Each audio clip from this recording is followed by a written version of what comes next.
guys, crystal blessings. I have another video to do here, and this will be it, I think, for Tucson. So of my crystal treasures that we have, this is pretty much the bulk of what's left. And I have mostly, let's see, I've got Brandbergs that I've been really excited to show you. Brandberg Amethyst, lots of dream quartz, which I was really surprised about, because dream quartz has been pretty hard for me to find, and for me to go there and find a lot of it, and I purchased the whole lot. So and some ahoite. You know, I was trying to get my ahoite, and I did. I'm going to show you mine, and then I'll show you an additional piece that I have for sale. Okay, so let's get started. Okay, so let's take a look at what we have here. Let's see, I will do the Brandbergs last, just in case you don't want to hang with me for those, because I'm going to get in real close and show you some really good anhydros and phantoms in those. And we see a lot of green here. That's all that dream quartz I told you about. But I think I will start off with this piece first.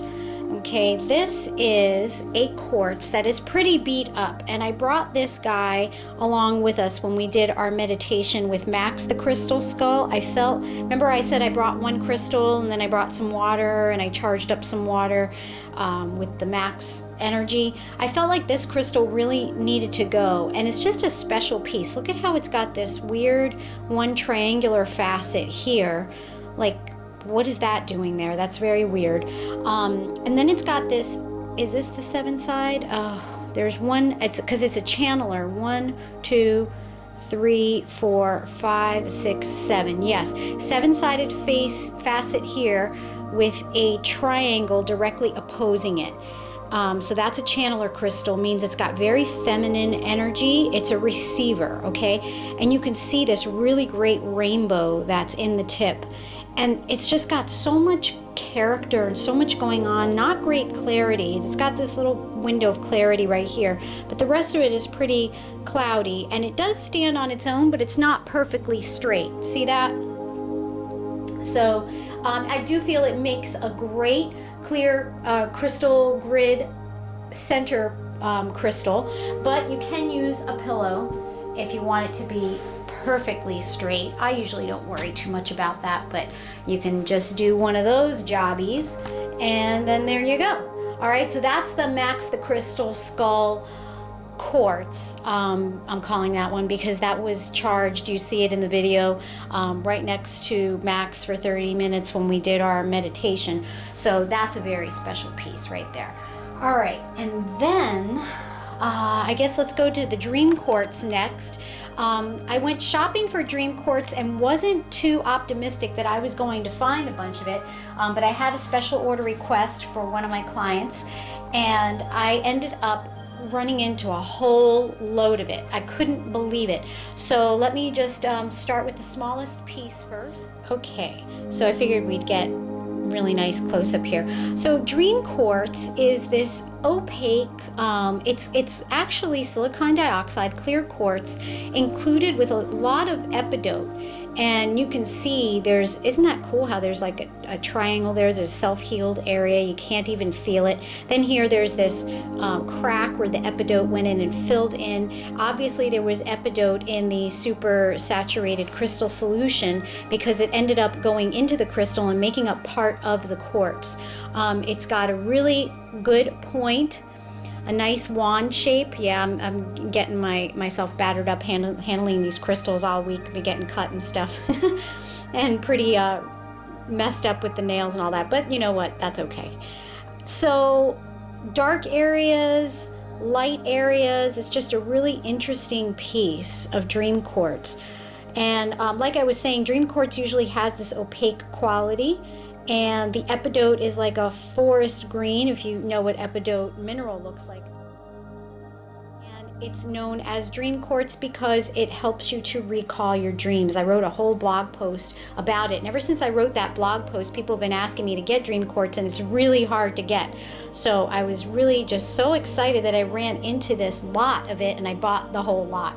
All right, so that was the smallest piece. Then I guess next one up is this really interesting one. It's actually an celestial. I guess you could call it an celestial. Although, yeah, because well, the points on a true celestial should go parallel to the main point. But I don't know if we really have a main point here per se. But you see that they are double terminated all the way around and just kind of clustered up together. Isn't that the coolest thing ever? And this has got really deep green color. Look at that. And it's in really good condition too. And then we see some epidote here on the outside. Look at that. Excellent color, excellent quality, double terminated points going on all over the place. That's a sweet piece right there. Okay, and then the next one up, they're all interesting. Look at the point. Wait, I'm getting all like messed up here. Okay, there we go. Look at the point on that one. Really good condition on that. Look at this facet, then the epidote that put itself into these crevices here. And then this side, it was growing along either rock matrix or maybe another piece of quartz there, I'm not quite sure. Really interesting facets going on there, and then a little bit of the celestial thing going on here. And then look at that. Look at the inclusion in there. Oftentimes you'll see phantoms of the epidote inside the clear quartz, and so that's what we're seeing here. Sometimes that could be chlorite also. And then it's very clear down here. And a bit of a definite rainbow, not a bit of a rainbow going on right there. I don't know if we can see that. But this is actually pretty good lighting for indoor lighting. The sun just hasn't been cooperating right now. Epidote right here in the crevice on the outside of the crystal, and then completely included inside. So that one's really nice. I showed you these. Okay, here's a really deeply colored one. Look at this. Just interesting looking, like arrowhead indentations here. Really deep, good green color. Look at that. Isn't that gorgeous? Okay. Isn't that pretty? So pretty. So pretty. Okay. And then pretty clear right here. A great rainbow right in there. I'll try to turn it in the light to try to capture that. Hopefully you're seeing that flash of blue. I'm seeing it. So really clear here, and then look at the phantom happening right there. I was so excited when I found these. All right, and then here's one that honestly pretty beat up, but it's a good sized point of dream quartz. I mean, how often do you see dream quartz in this size? There's other little babies growing on up here, lots of stuff going on. You know, it's like this is the main apex, it's pretty beat up, and then other little crystals growing on it there. And you can see the various shades of green in there. This has got really good green color, but it's looking washed out to me on the camera. This piece is darker at the bottom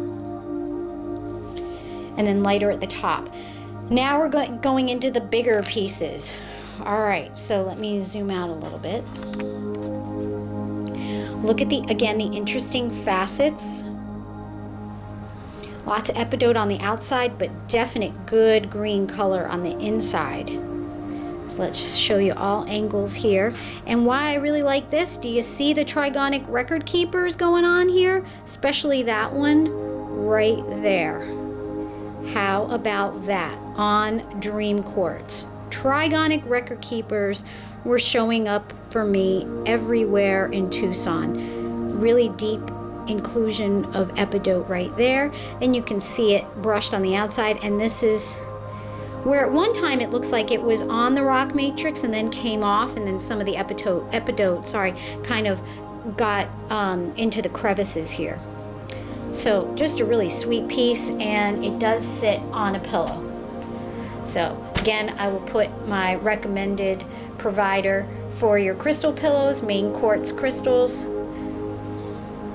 Oh, sorry, you can't see that. There we go. All right, and then Let's move the pillow in a little bit closer. Point right there. All right, let me get a little higher. And again, now this one is not as deeply colored of a dream quartz as the others, but it's huge. Okay, we've got some parts that have really good green color, and then a big smattering of epidote right there, just on the outside of it. And I wanted to show you this, if I can get it on the camera in the right light. We've got some record keeper action happening right there. And yes, we can see that. Okay, you see those? Trigonic record keepers again. And these supposedly were the rarer kind of record keepers, and these are the ones that I'm finding all the time. The trigonic record keepers are the ones I'm finding all the time. It's actually harder for me to find the other kind of record keepers. And I have my video all about record keepers, so you can learn about all the different kinds. All right, so there's that one. And it does stand up by itself, by the way. You can see that. It does stand up by itself. I just like to have the pillows under them when they're not cut, just for extra support. Okay, and I might need to zoom out a little. These guys are heavy, so I get out of breath right away. All right, this is, again, like an celestial. It's actually double terminated. It has all these parallel points going. This one has a lot of hematite on the outside. I did try to clean it in an oxalic bath. That was as good as I could get. It's got an excellent green, seafoam green color. And points everywhere. Looks like right here. Oh, we got a little bug flying around. Looks like there was one, and it's pretty beat up. I'm not going to tell you, oh great, trigonic record keeper, but you can see that right there, and it looks like it got pretty beat up. Okay, so that's a pretty big piece right there. All right, so I think that was all the dream quartz. All right, now the Balto Calcite. Really nice, pretty, deep color. Very vibrant, very pink. Look at that. And this Balto Calcite actually does not have malachite on it. A little bit of green glittery right here, some mica happening here. You see that? Ooh, that is really cool, actually. I just noticed that. And with Balto Calcite, that might be white calcite right in there. You often get this like sandwichy, layered appearance within the rock matrix. This is just a really pretty rock. I mean, it is glittering and sparkling all the way around. It's got Balto Calcite on the top and on the bottom. That is just a really, I'm just appreciating how cool that is, because I didn't really realize that. All right, this is a piece that I've had that I've decided to go ahead and sell. Excellent barite crystals. They're a little bit on the greenish side. Really good crystals sitting on the rock matrix of barite. Look at, in such great condition. Look at them. They're really, this is considered a fine specimen. Really beautiful. That has a kind of goddess energy, feminine quality to it. Okay, and then we got, actually Frank picked this out. Clear topaz. This is not for sale. This is our personal piece, but it just showed the classic crystal system of a topaz. You always get that little upside down triangle. That's characteristic of topaz. This is clear topaz, and they'll usually take clear topaz and irradiate it and make it blue. Hey, little mosquito trying to bite me. Get on out of here. Might as well go into the ahawite. This is from Musina in South Africa. First, I'm going to show you my piece so you can appreciate how cool ahawite is. Those of you that know me know I have been searching for ahawite for quite some time. Now, ahawite is just basically clear quartz. It was originally found in Ajo in Arizona, which is where it got its name, but the really good quality Ajoite comes from South Africa. And it always has just this little bit of blue in it.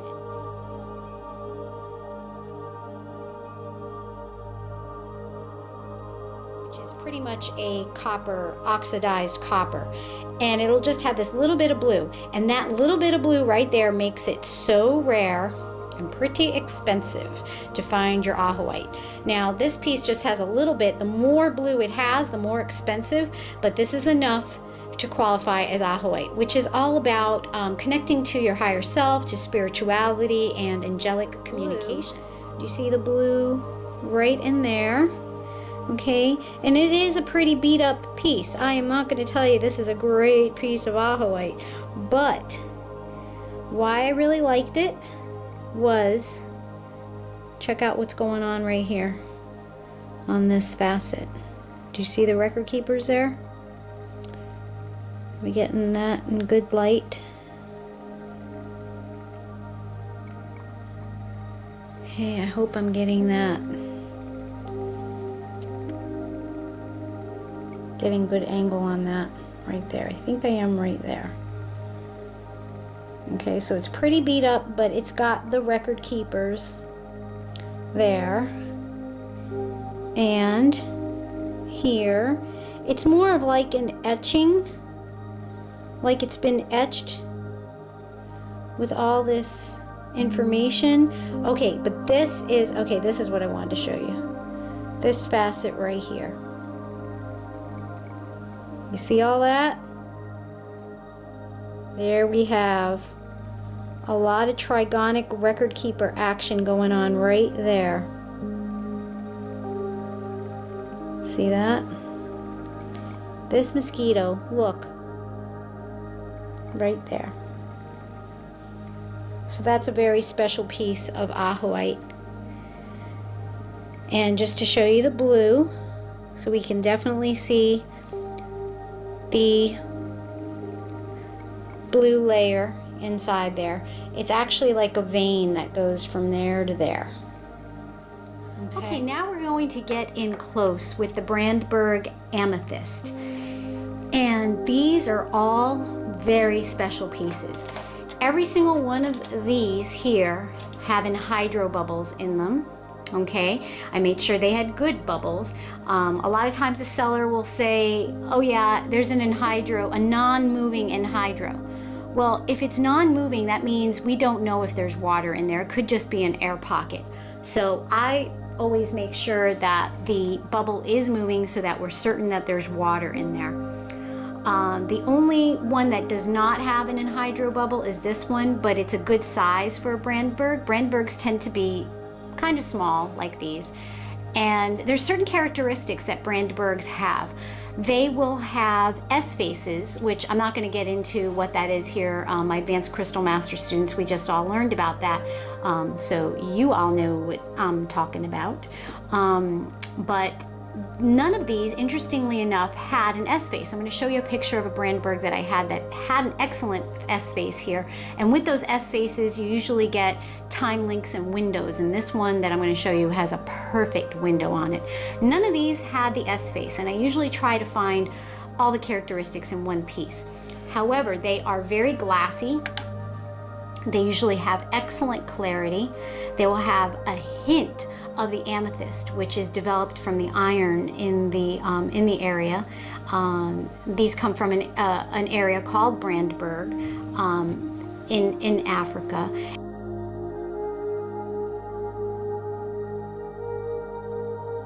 And they're very lightly colored, and they're usually clear at the apex. Another characteristic will be that there's phantoms, and another characteristic will be that there's anhydro bubbles. So this one does not have an anhydro bubble, but you can see it has really good purple coloring at the bottom, excellent clarity, a beautiful rainbow right there. You can see that, right? And look at that glassiness. The quality is perfect. It has a nice rainbow at the apex. No damage whatsoever. Just their condition was unbelievable. Could not pass them up. So these are all really good condition. Oh, and Brandbergs often will have a touch of smoky in there as well, and this one sure does right there. Like a little bit of smoky quartz mixed in with the amethyst, and that'll be from aluminum impurities in the area.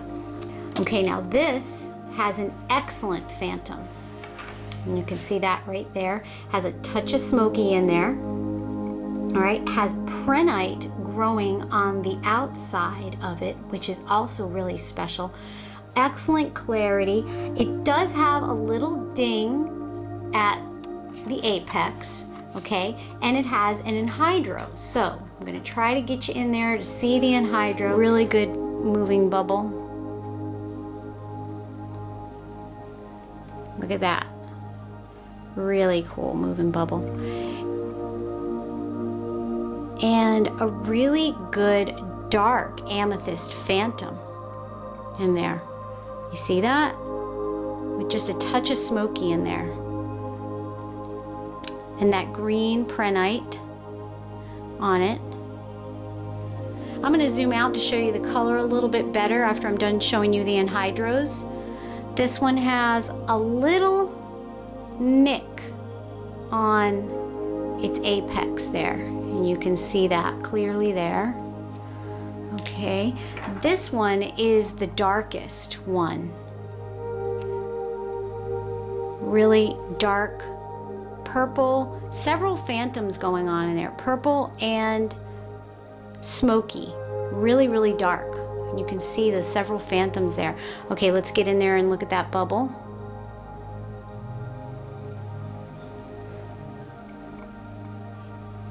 That's a mover. Look at that one. Look at him go.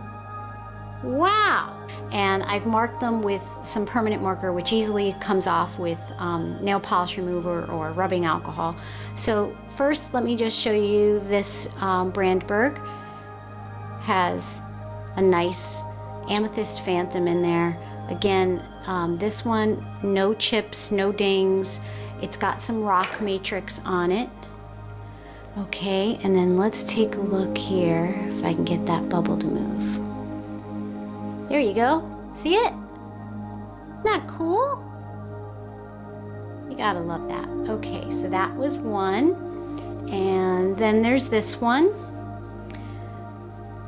Okay, nice amethyst color at the bottom. Now remember, these are Brandberg, so it's a very light color, and then it's clear at the apex, and a lot of them have rainbows in them too, and this one certainly does at the apex have a good rainbow. Okay, so let's get this bubble moving. You just got to hold it the right way. Here it is. And when you get these, if you really want to take a look at them further and see if you see other bubbles, because I do remember one of them had like 3 bubbles and then I was only able to find one when I got home. You want to go out into the sunlight and hold it gently, move it back and forth, and look for movement. This is a really nice piece because it has a baby or a cup, some quartz growing on the matrix at its base. Okay, it has the very light amethyst at the bottom, clear on the top. I haven't looked for different characteristics like Isis or channelers or dows or anything like that, because I feel like when they're this small, and these guys are about, oh, I don't know, 2 inches or so, 2.5 inches. When they're that size or smaller, I'm not so concerned with the characteristics because I feel like they're not as prominent or powerful as they are on the larger pieces. And this one's going to be a tough one to capture on camera, but there is a bubble there, and again, really good quality. Look at that. This is really a tiny one.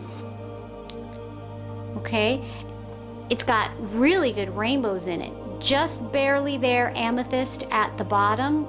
It's got rock matrix on it. Okay.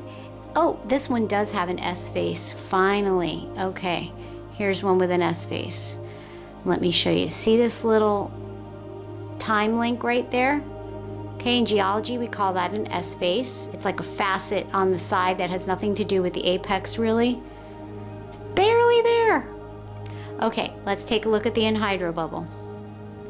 Hopefully I'll be able to capture this one.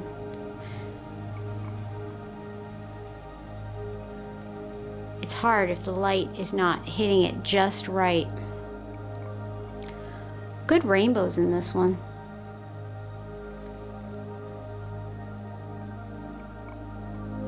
Okay, this one might be hard to capture because of the veils. It happens, and often these anhydros do happen where the veils are.